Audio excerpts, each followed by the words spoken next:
In December 2023, an Iranian drone flying over the Persian Gulf managed to approach the Eisenhower Carrier Strike Group closely enough to record their movements, including their flight deck operations. To someone with little knowledge of modern naval warfare, this might seem deeply alarming, as if one of the most powerful naval forces in the world had been easily penetrated by a low-cost, unmanned aircraft. But the reality is more complex and far more controlled than it appears at first glance. What many don't realize is that allowing the drone to fly above the aircraft carrier wasn't a lapse in defense. It was a conscious choice. The SPY-1 radar system, mounted on the escorting warships, is so sensitive it can detect an object as small as a bird, or even airborne debris, from many miles away. This radar is part of the Aegis Combat System, a highly integrated network designed to track and identify every contact within a vast radius. The Navy later proved their awareness by publicly releasing a photograph of the Iranian drone, making it clear that the intruder had been tracked the entire time. So why not destroy the drone immediately? The answer lies in the strict boundaries of international law. At the time, the American warships were operating in international waters, while the Iranian drone remained in international airspace. Both were entirely within their legal rights to be there. While rules of engagement allow for defensive action if a threat is detected, simply existing in the area doesn't meet that threshold. Still, make no mistake, the Carrier Strike Group was not defenseless. The CIWS, close-in weapon system, aboard the ships was almost certainly locked on, ready to fire within seconds. The CIWS is the final protective measure, meant to counter immediate, close-range threats. If instead of a slow-moving reconnaissance drone it had been an anti-ship missile traveling at supersonic speed, the response would have been very different. In such a scenario, layers of defense, from long-range fighter interception to medium-range shipborne missiles and close-range automated guns, would have sprung into action in a precisely choreographed sequence. An aircraft carrier, for all its power and size, is not designed to operate alone in hostile waters. It is the centerpiece of a carrier strike group, a formation of ships that together form both an offensive and defensive shield. Surrounding the carrier are destroyers, cruisers, submarines, and various support ships. Each plays a specific role in ensuring that the carrier can continue its primary mission, projecting air power over vast distances. This concept of layered defense means that any adversary attempting to attack an American supercarrier must first overcome multiple rings of protection, each one designed to engage the threat at a different range. It is not impossible, but it is extremely difficult, which is why naval tacticians often say that approaching an aircraft carrier with anything other than a camera is a gamble with long odds. A U.S. Navy carrier strike group is a floating fortress, both an offensive spearhead and a defensive bulwark. At its core lies the aircraft carrier, a colossal vessel brimming with aircraft, crew, fuel, and the ability to project power thousands of miles from home shores. But the carrier itself is only one part of the equation. It sails with a carefully chosen escort, Ticonderoga-class guided missile cruisers, Arleigh Burke-class guided missile destroyers, and stealthy fast-attack submarines. Together, they form a protective screen capable of detecting and engaging threats far beyond the horizon. Behind the combat ships are support and logistics vessels, the quiet lifeline of the group. They bring fuel, ammunition, spare parts, and food, enabling the strike group to remain at sea for months without returning to port.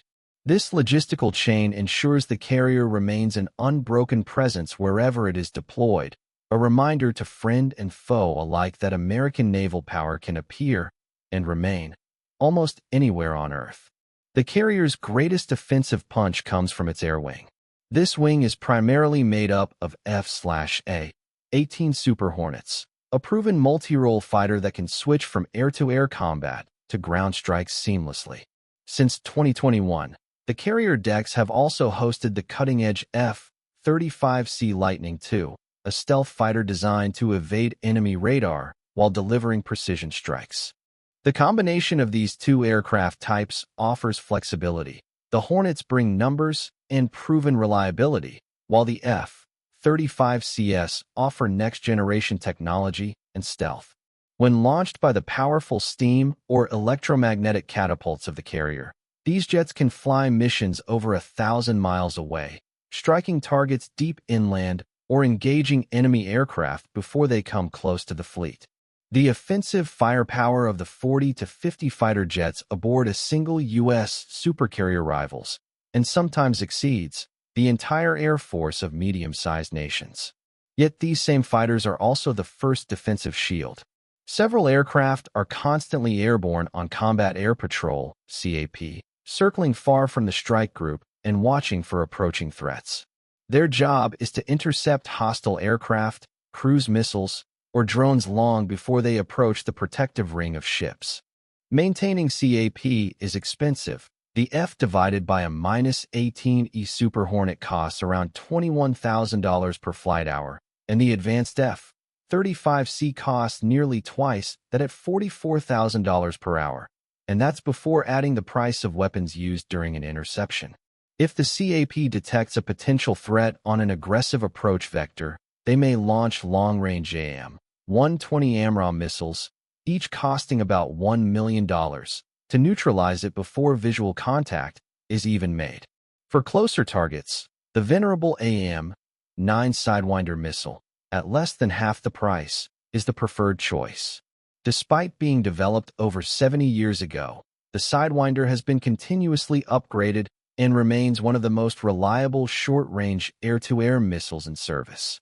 In fact, it was a Sidewinder that famously took down the Chinese surveillance balloon over the United States in 2023, a reminder that even in the age of hypersonic weapons, older systems can still be highly effective when properly maintained and upgraded. Even with Combat Air Patrol constantly scanning the skies, no defense is perfect. If an enemy manages to slip a missile past the carrier's fighter screen, whether through surprise, speed, or sheer numbers, the responsibility for protection shifts to the warships sailing alongside the carrier. The first ship-based layer of defense is provided by the Vertical Launch Systems, VLS, found on Ticonderoga-class cruisers and Arleigh Burke-class destroyers. These VLS cells are essentially silos built into the ship's deck, each capable of firing a variety of missiles. The loadout can be tailored depending on the mission, but typically includes short-range SM-2s for shooting down aircraft and cruise missiles, SM-3s for intercepting ballistic missiles in space, and the versatile SM-6, which can handle a wide range of threats. The SM-2 is the U.S. Navy's workhorse for aerial defense, capable of engaging incoming aircraft, drones, and cruise missiles.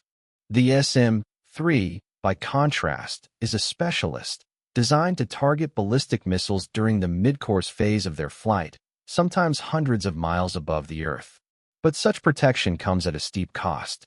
Over a 15-month period beginning in November 2023, the Navy fired more than 200 such missiles, SM-2, SM-3, SM-6, and Evolved Sea Sparrow missiles, to intercept 380 Houthi attack drones and missiles aimed at U.S. naval and merchant vessels. Just the 120 SM-2s used during that period cost roughly $250 million. SM-3 missiles are even more expensive, ranging from $9 million to $27 million each, depending on the variant. The staggering expense of using multi-million-dollar missiles to destroy drones that might cost only a few $1,000s has led to increased interest in directed energy weapons. These high-powered lasers, now being tested on Navy warships, can target drones or small boats instantly at the speed of light. As long as the ship has power, the laser has ammunition, each shot costs roughly $1. For destroying small, unmanned systems, the cost advantage is undeniable. However, laser weapons are not a perfect solution. In heavy rain, dense fog, or when facing certain reflective materials, their effectiveness drops sharply. In such conditions, the Navy may have no choice but to fall back on its costly missile interceptors. This reality is one of the reasons layered defense is so critical. When one system becomes less effective, others are ready to take its place. This ship-based defensive layer is always on high alert. Sensors, radars, and watchstanders continuously track any contact of interest. The goal is to detect and, if necessary, destroy threats as far from the carrier as possible, because in naval combat, distance equals safety. Even with long-range missiles standing ready in the VLS cells, no single defensive system is foolproof. The U.S. Navy knows that missiles can fail, sensors can be overwhelmed, and attackers can launch in swarms to saturate defenses. That's why the Carrier Strike Group's protection doesn't end with long-range interceptors. It continues through layer after layer of medium and short-range weapons, each designed to step in if the previous shield is pierced. The Evolved Sea Sparrow missile, ESSM, is a prime example of this medium-range defense. Compact enough that 4 ESSMs can be loaded into a single VLS cell, these missiles are faster and more agile than their long-range cousins, making them ideal for countering threats in the final seconds before impact. They're often the last missile-fired option before a threat gets dangerously close. If all missile-based options fail and a hostile missile or aircraft closes to within a mile of the ship, the Close-In Weapon System, CIWS, takes over. This automated Gatling-style gun, often called the Phalanx, is an intimidating last line of defense. The CIWS doesn't aim to hit a missile with one precise round. Instead, it unleashes a torrent of tungsten or depleted uranium projectiles, firing up to 75 rounds per second. These form a dense wall of metal in the path of the incoming threat, shredding it apart before it can strike. At such close ranges, reaction times are measured in fractions of a second. That's why CIWS is completely autonomous. From detection to tracking to firing, it requires no human input once activated. Gyro-stabilization keeps it locked on target even if the ship is rolling in heavy seas or making sharp evasive maneuvers. Speaking of maneuvers, even an aircraft carrier, a ship longer than 3 football fields, can execute sudden course changes and sharp turns in an emergency. While these are not the primary means of defense, they can sometimes throw off the guidance systems of incoming missiles. Coordinated with other systems, such last-ditch maneuvers can mean the difference between a near miss and a catastrophic hit. There's also the human element in the defense equation. Every U.S. Navy warship carries a SNOPIE team, short for Ship's Nautical or otherwise photographic interpretation and examination. When an unknown aircraft, vessel, or object approaches too closely, an announcement blares over the ship's loudspeakers. Away the SNOPIE team. Away the SNOPIE team. Surface contact. Port side. Within minutes, sailors with cameras and observation equipment rush to their stations.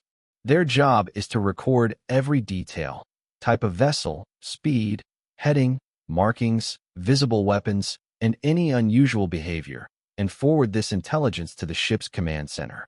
This constant vigilance means that while automated systems scan and track threats electronically, trained human eyes are always ready to confirm what the sensors see. In the intricate dance of modern naval defense, machines and people work in tandem, each covering the other's blind spots. Despite all these formidable surface defenses, the greatest danger to an aircraft carrier may not come from the skies at all. It may come from the deep. Submarines remain one of the most stealthy and lethal threats in naval warfare. Their ability to approach undetected and deliver devastating torpedo strikes makes them a constant concern for any carrier strike group commander. The U.S. Navy is fully aware of this danger, which is why anti-submarine warfare, ASW, is a central pillar of carrier protection. One of the most famous examples highlighting submarine threat potential occurred in 2004, when the United States leased the Swedish submarine HMS Gotland for training exercises. The Gotland is a diesel-electric sub equipped with air-independent propulsion, making it exceptionally quiet compared to many nuclear-powered submarines. During the exercises, Gotland managed to penetrate the defensive perimeter of Carrier Strike Group 7 without being detected. Even more impressively, or alarmingly, it came close enough to take multiple photographs of the USS Ronald Reagan aircraft carrier. In a real-world scenario, this would have been equivalent to sinking the carrier with torpedoes. The incident sent shockwaves through naval circles and reinforced the importance of robust underwater defenses. Within a carrier strike group, the destroyers take on much of the ASW responsibility. The large, rounded bulge you see on the bow of an Arleigh Burke-class destroyer houses the /SQS 53 low-frequency sonar. This powerful system can operate in passive mode, quietly listening for the distinctive noises of submarine engines or propellers, or in active mode, emitting pulses of sound and listening for their echoes to detect underwater contacts. Some destroyers also deploy towed array sonar systems, long cables with hydrophones that trail far behind the ship. These can be lowered to different depths, helping detect submarines hiding in deep, thermally layered waters where regular hull-mounted sonar might be less effective. The advantage of the towed array is both its adjustable depth and its extended detection range, covering more ocean than the ship's own bow sonar can manage. ASW is not just about detection. It's about reacting quickly once a threat is identified. Submarines, after all, are moving targets, and in the time it takes to confirm a contact, they could be maneuvering for a strike. That's why speed, coordination, and layered responses are just as critical underwater as they are in aerial defense. Once a submarine contact is confirmed, the destroyer has multiple options for neutralizing the threat, each designed to keep the engagement at a safe distance from the carrier. The most direct method is to launch a Mk-54 lightweight torpedo from the ship's own torpedo tubes. Compact, yet deadly, the Mk-54 combines the best features of older U.S. torpedoes with modern electronics, allowing it to home in on the noise and movement of a hostile submarine. Its range is less than 6 miles, which means it's generally used when the enemy is relatively close. If the contact is farther away, the destroyer can fire a VLS-launched anti-submarine rocket, ASROC. This is essentially a missile that carries a Mk-54 torpedo as its payload. Once launched, the missile races toward the target's location, then deploys the torpedo by parachute into the water. The torpedo then activates, searching for the submarine and pursuing it at high speed. This method allows a ship to attack without closing dangerously on the enemy's firing range. But surface ships aren't the only hunters in the group. Many destroyers and cruisers carry ASW helicopters, such as the MH-60 or Seahawk. These helicopters extend the strike group's submarine hunting reach dramatically, able to fly dozens of miles from their host ship.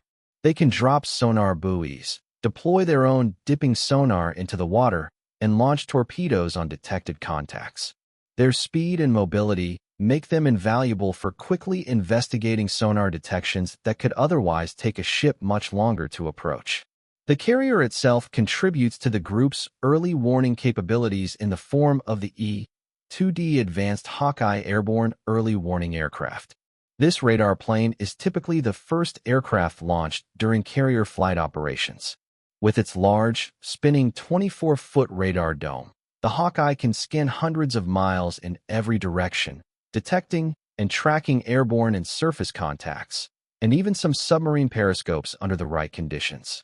Flying at altitudes up to 30,000 feet, the Hawkeye's radar coverage is vastly greater than that of ship-mounted systems limited by the curvature of the Earth. Any threat it identifies, whether a fast jet, a cruise missile, or a suspicious ship, can be relayed instantly to the rest of the strike group. This shared situational awareness means that even if a destroyer cannot directly see a threat on its own radar, it can still engage that target based on data from the Hawkeye or other group assets. This interconnectivity turns the carrier strike group into more than just a collection of ships and aircraft. It becomes a single, networked combat organism, where each part acts as the eyes, ears, and weapons of the others. In the realm of modern naval warfare, such integration is one of the fleet's greatest strengths. This seamless integration of sensors, weapons, and platforms makes the entire carrier strike group function like a single, living entity, a massive combat machine in which every ship, aircraft, and submarine plays a coordinated role. Data flows in real time across secure communication links, creating what naval strategists sometimes call a shared battlespace picture. This means that the moment one element detects a threat, the entire formation knows about it and can react accordingly. But what if every single defensive layer failed? What if the enemy somehow overwhelmed the air patrols, slipped past the destroyer's missiles, evaded the ESSMs, and survived the wall of tungsten from the CIWS? Could an American aircraft carrier actually be sunk? The sobering answer is yes. No ship in history has ever been truly unsinkable. During World War II, the U.S. Navy lost 5 aircraft carriers to Japanese attacks. Some were hit by bombs from aircraft, others were struck by torpedoes, and some suffered catastrophic fires that spread across their hangar decks. One of these carriers, the USS Wasp, lay undiscovered for decades until it was finally located in 2019 on the seafloor, a rusting monument to the dangers of naval warfare. However, since the end of World War II, no U.S. supercarrier has been sunk in combat. This is partly due to technological advances in ship construction, damage control, and survivability, but also because of the sheer complexity and depth of modern carrier strike group defenses. The lessons of the past have been woven into every element of the carrier's design and tactics. Still, sinking is not the only way to neutralize a carrier. In fact, most naval tacticians agree that completely destroying one would be incredibly difficult and resource-intensive. Instead, an enemy might focus on inflicting mission kills, damage that renders the carrier unable to conduct flight operations. This could involve targeting the massive flight deck, which serves as the launch and recovery runway for its aircraft. Even a small section rendered unusable by missile impact or fire could force a suspension of air operations. Another potential vulnerability is the ship's propulsion system. Aircraft carriers rely on their ability to move at high speeds to launch and recover aircraft efficiently and to evade threats. Damage to the propellers or engines could slow the ship to the point where it becomes both tactically ineffective and an easier target for follow-up attacks. The reality is that while sinking a supercarrier is possible in theory, disabling it is far more likely in practice, and just as strategically devastating. An aircraft carrier that cannot launch or recover aircraft is, for all practical purposes, just a massive, floating airstrip, one that is no longer capable of fulfilling its primary mission. Without the ability to project air power, the ship's strategic value diminishes sharply, and the entire strike group's effectiveness suffers. In this scenario, the carrier becomes more of a liability than an asset, forcing commanders to either retreat it to a safer location for repairs or risk further damage by keeping it in the fight. This is why the carrier strike group's layered defense exists, to ensure that this point is never reached. Every component, from the outermost combat air patrol to the innermost CIWS guns, is designed to intercept threats at progressively shorter ranges, creating a chain of overlapping protective measures. If one link in the chain fails, the next is ready to engage. The concept of defense in depth is as old as warfare itself, but at sea it becomes a highly technical ballet of radar tracking, missile launches, sonar sweeps, and electronic countermeasures. Aircraft act as long-range scouts and interceptors. Destroyers and cruisers form the missile shield, submarines patrol the depths to hunt enemy subs, and support ships ensure everyone has the fuel, ammunition, and supplies needed to fight continuously. Modern naval combat is as much about information as it is about firepower. Early detection, precise identification, and instant communication are what allow the strike group to respond in time.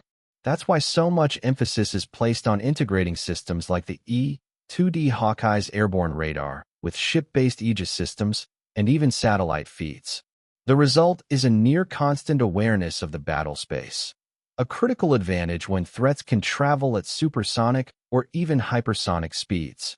For any adversary considering an attack on an American supercarrier, the challenge is daunting.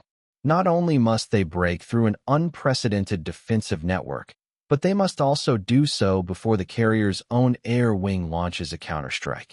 And history has shown that once a carrier's aircraft are airborne, they can project lethal force hundreds of miles away, striking enemy fleets, air bases, or missile launch sites before the threat gets another chance. It's this combination of mobility, firepower, and layered defense that makes sinking or disabling a modern U.S. aircraft carrier one of the most difficult tasks in military operations today. The symbolism of the aircraft carrier also plays a major role in why they are so heavily protected. To allies, a U.S. carrier arriving in port or patrolling nearby waters is a reassuring sign of commitment and deterrence. To adversaries, it's a powerful reminder that American air power can reach them even without a nearby base. In both cases, the carrier's presence sends a political message as strong as its military one. Because of this dual role, protecting the carrier is not just a tactical necessity, it's a strategic imperative. The loss or crippling of a carrier would not only impact military capabilities, but also deliver a severe blow to U.S. credibility on the world stage. Enemies could frame it as a victory, allies might question American resolve, and the global balance of naval power could be shaken. This is why every part of the Carrier Strike Group is trained relentlessly, often in high-intensity exercises designed to simulate worst-case scenarios. These drills might involve simultaneous attacks from the air, surface, and underwater, all happening within minutes of each other. The crews practice rapid detection, engagement, and damage control so that if such a scenario ever occurred for real, their responses would be second nature. Training also extends to joint operations with allied navies. American carriers rarely operate entirely alone. They are often joined by ships from NATO allies, Japan, Australia, and other partners. This not only increases the number of vessels protecting the carrier, but also strengthens international coordination in case of conflict. Shared data systems and communication protocols allow allied ships to plug into the same defensive network, expanding radar coverage and missile engagement zones. Technology plays an ever-growing role in these defenses. The U.S. Navy is continually integrating advancements such as improved radar systems, AI-assisted targeting, and more efficient missile guidance software. Future carriers and their escorts may deploy advanced railguns, next-generation lasers, and even autonomous unmanned ships that can patrol and defend without risking human crews. All of this investment in training, technology, and allied cooperation reflects one central truth. In the modern era, an aircraft carrier is more than just a warship. It is a moving hub of diplomacy, deterrence, and defense. To lose one would be to lose more than steel and technology. It would be to lose a symbol of reach, presence, and power. In the end, the question of whether an aircraft carrier can be sunk is less about raw possibility and more about probability. Technically, any ship can be destroyed given the right conditions, weapons, and tactical advantage. But for a modern U.S. supercarrier, the sheer number of obstacles an attacker must overcome makes the task extraordinarily difficult. First, the attacker must find the carrier. Despite their size, carriers rarely stay in one place during deployments. They are constantly on the move, often traveling at high speed and changing course frequently. Their exact positions are closely guarded secrets, and operations are often conducted far from enemy-controlled waters. This mobility is itself a defensive measure, forcing adversaries to dedicate significant resources just to track them. Second, once located, the attacker must close the distance or launch long-range weapons, both of which trigger the strike group's layered defenses. Long before any hostile aircraft or missile comes into visual range, it will have been detected, tracked, and potentially engaged by fighters, warships, or even allied forces operating nearby. Third, the attacker must be prepared to face immediate retaliation. A carrier's air wing is not a static shield, it's an offensive sword. If a threat emerges, carrier-based aircraft can launch counterstrikes at the enemy's launch platforms, whether they are ships, submarines, or land-based missile sites. This means that even attempting an attack on a carrier carries the risk of losing the very assets used to mount it. Ultimately, the modern supercarrier survives because it is never alone and never unprepared. It is the centerpiece of one of the most complex and well-coordinated naval formations in history, supported by constant intelligence gathering, cutting-edge technology, and highly trained crews. Its survival is not due to invincibility. but to the fact that every second of its deployment is built around anticipating, detecting, and neutralizing threats before they can land a decisive blow. So, while sinking a U.S. aircraft carrier is possible in theory, in practice, it is one of the most challenging military feats imaginable. It would require not just skill, but overwhelming force, perfect timing, and a great deal of luck. And as history has shown, the U.S. Navy works tirelessly to ensure that any adversary attempting such a feat would face consequences long before they ever got the chance to succeed.